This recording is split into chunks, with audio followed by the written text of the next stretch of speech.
اللہم انی اسألک شہادتاً فی سبیلک۔ ہمیں تو ڈر لگتا ہے کہیں حقیقت ہی نہ ہو جائے۔ عمر بن خطاب رضی اللہ تعالیٰ عنہ دعا کر رہے ہیں، اے اللہ مرنا تو ہے، سب نے اس دنیا سے جانا ہے، ہمیشہ رہنے کا ٹھیکہ کسی نے بھی نہیں لیا۔ سیدنا عمر بن خطاب دعا کر رہے ہیں، اللہ موت آئے، اے اللہ تو اپنے پاس مجھے جب بلائے، اللہم انی اسألک شہادتاً فی سبیلک، اے اللہ مجھے اپنے راستے کی شہادت نصیب فرما۔ اللہ اکبر۔ سیدنا عمر بن خطاب رضی اللہ تعالیٰ عنہ مصلی رسول پر موجود تھے، حضور کے جانشین بن کر نماز فجر پڑھا رہے تھے۔ اللہ اکبر۔ کسی کی شہادت کی گواہی احد کا میدان دے گا، کسی کی شہادت کی گواہی بدر کا میدان دے گا، کسی کی شہادت کی گواہی قرآن پاک دے گا۔ سیدنا عثمان غنی کی شہادت کی گواہی اللہ کا قرآن دے گا۔ میں قربان جاؤں سیدنا عمر بن خطاب کے، جن کی شہادت کی گواہی مصلی رسول دے گا۔ اللہ پاک اس کو شکل دیں گے، صورت دیں گے، زبان دیں گے، اللہ کی بارگاہ میں یہ گواہی دے گا، اے اللہ میں اس بات کا گواہ ہوں، مصلی رسول پر حضور کا یہ پیارا صحابی مراد رسول نماز فجر پڑھا رہا تھا۔ نماز فجر کے دوران ایک مجوسی نے حملہ کیا، جس کے نتیجے میں سیدنا عمر بن خطاب کی شہادت ہوئی۔ اے اللہ میں گواہی دے رہا ہوں، میری گواہی کو عمر بن خطاب کے حق میں قبول فرما۔ اللہ سیدنا عمر بن خطاب رضی اللہ تعالیٰ عنہ نے جام شہادت نوش فرما لی۔ انا للہ و انا الیہ راجعون۔ روح پرواز کر گئی۔ صحابہ کرام رضی اللہ تعالیٰ عنہ عمر بن خطاب کے عدل کو رو رہے، عمر بن خطاب کی شجاعت کو رو رہے۔ اب ایسا جلیل القدر صحابی جس میں شجاعت ہو، نڈر ہو، جس کا کفار کے اوپر رعب ہو، ایسا کوئی صحابی ہمارے درمیان اب موجود نہ رہا۔ سیدنا عمر بن خطاب رضی اللہ تعالیٰ عنہ شہید ہو گئے۔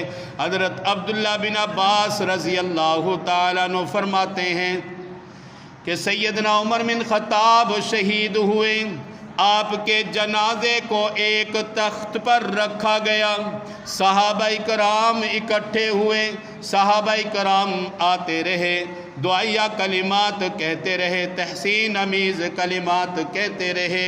اچانک سیدنا عبداللہ بن عباس فرما رہے میں بھی وہاں موجود تھا، ایک شخص مجمع کو چیرتا ہوا آیا، میرے کندھے پر ہاتھ رکھا، میں ڈر گیا، مڑ کر دیکھا، وہ کون تھے؟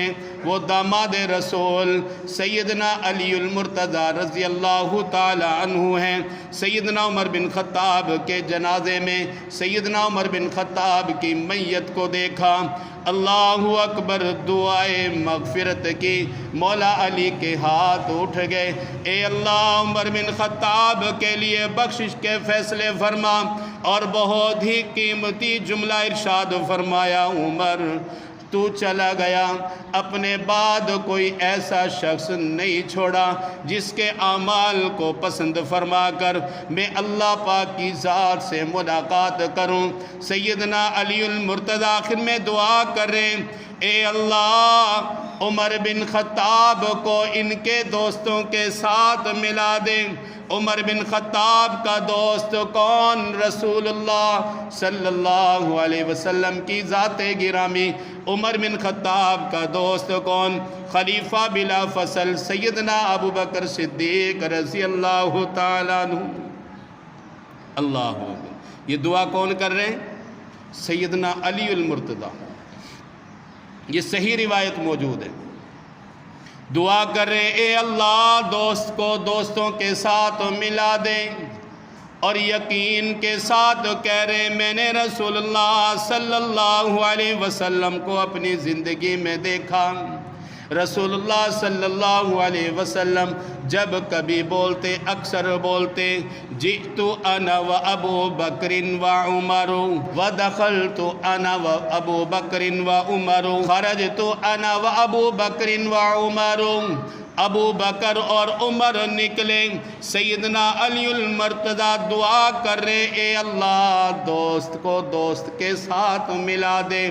پہنچی وہیں پہ خاک جہاں کا خمیر تھا، پہلو مصطفیٰ میں بنا مزار آپ کا۔ کہاں کا خمیر؟ انسان کا۔ کہا جاتا ہے جہاں کا خمیر ہوتا ہے وہی انسان کی قبر بنتی ہے۔ اپنے ایمان کی اصلاح کرو۔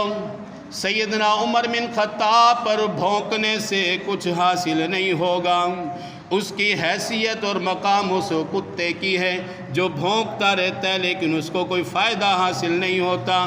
ایمان والی صحابہ کی مبارک جماعت کے کسی بھی صحابی پر بھونکو گے، کسی بھی صحابی پر لعن طعن کرو گے، اللہ پاک کی لعنتیں تمہارے اوپر برسیں گی، اللہ پاک کے نیک بندوں کی لعنتیں تمہارے اوپر برسیں گی۔ رسول اللہ صلی اللہ علیہ وسلم نے اپنی زندگی میں فرما دیا ابو بکر فی الجنہ عمر فی الجنہ، یہ سب کے سب کیا ہیں؟ جنتی ہیں۔ رسول اللہ صلی اللہ علیہ وسلم اس قدر پیار فرمایا کرتے تھے عمر بن خطاب سے۔ سب کے دوست ہوتے ہیں لیکن ایسے دوست ابو موسیٰ اشعری فرما رہے میں رسول اللہ صلی اللہ علیہ وسلم کے ساتھ تھا۔ رسول اللہ صلی اللہ علیہ وسلم نے اپنے اس پیارے صحابی عمر بن خطاب رضی اللہ تعالیٰ عنہ کا ہاتھ پکڑا ہوا ہے۔ جس کا ہاتھ حضور پکڑ لے اس کے ایمان میں کچھ شک کیا جا سکتا ہے؟ سیدنا عمر بن خطاب رضی اللہ تعالیٰ عنہ شہید ہوئے۔ سیدنا عمر بن خطاب رضی اللہ تعالیٰ عنہ نے اپنا جانشین سیدنا عثمان غنی رضی اللہ تعالیٰ عنہ کو مقرر کیا۔ سیدنا عمر بن خطاب رضی اللہ تعالیٰ عنہ اس دنیا سے چلے گئے، لیکن آج بھی ان کی عدالت کے انصاف کے ڈنکے کچہریوں میں، اسمبلیوں میں، ایوانوں میں گونجتے ہیں۔ عمر بن خطاب کے عدل کی مثالیں دی جاتی ہیں۔ اے اللہ ہمیں حکمران عطا فرما، ایسا حکمران جو عمر بن خطاب رضی اللہ تعالیٰ عنہ جیسا ہو۔ اے اللہ ہمیں حکمران عطا فرما جو انصاف کرنے والا عمر بن خطاب جیسا ہو۔ اے اللہ ایسا حکمران عطا فرما جو رعایا کا خیال کرنے والا اس طرح ہو جس انداز سے عمر بن خطاب نے اپنی رعایا کا خیال کیا۔